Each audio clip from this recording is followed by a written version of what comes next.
છેલ્લા 4 માસથી BNSS કલમ 72 મુજબના નાસ્તાવર્ત આરોપીને પકડી પાડતી સારોલી પોલીસ ટેક્સટાઇલ માર્કેટમાં વેપારીઓ સાથે થતા ગુનાહિત વિશ્વાસઘાતના બનાવોને ધ્યાનમાં રાખીને નાસ્તાવર્ત આરોપીઓને પકડવા માટે ઉચ્ચ અધિકારીશ્રીઓની સૂચના હેઠળ સારોલી પોલીસ દ્વારા અસરકારક કાર્યવાહી.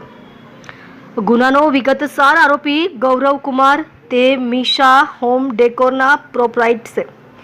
ફરિયાદી સાથે મીઠી વાતો કરી વિશ્વાસમાં લઈ વેપાર શરૂ કર્યો અને તારીખ 22/4/2022 થી 15/12/2023 સુધીમાં અલગ અલગ બિલથી ટુકડે કુલ 15,37,851ની મસાનું પડદાના અસ્તરનું કાપડ મંગાવ્યું.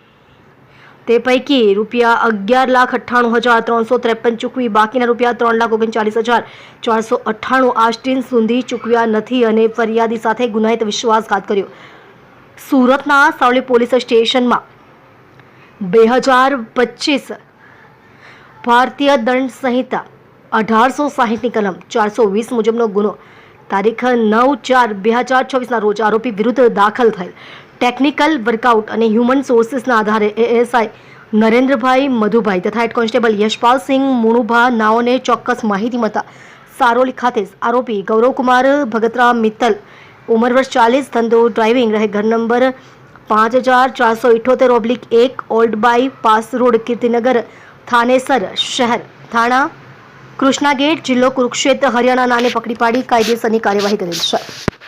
આપ જોઈ રહ્યા છો ગુજરાતની સૌથી પહેલા ખબર આપતી Surat express news channel director Rajesh Mangleni સાથે.